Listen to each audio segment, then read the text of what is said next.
The design walls slash doors are in. How good are these? Floor to ceiling. They slide beautifully. And so I've got 5 of them. I can use different configurations. All my bookshelves are behind for storage. I've got enough room to walk down in here. I can use the back to hang stuff for a bit more storage. So the awesome thing is I can slide these doors around to what suits. Currently I've got it set so I've got 3 across the front that I will use as the design walls, and then 1 on either side. I'll be putting the pegboards. So that's what's in here.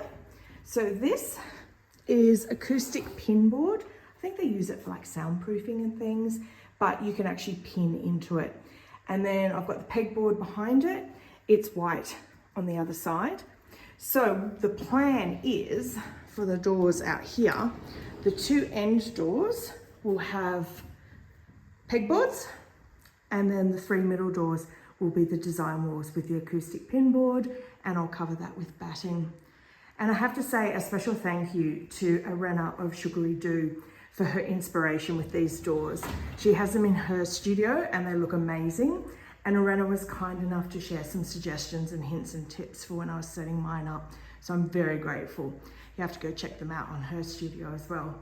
So next up, filling it up with fabric and putting all of this away. All right, chat soon.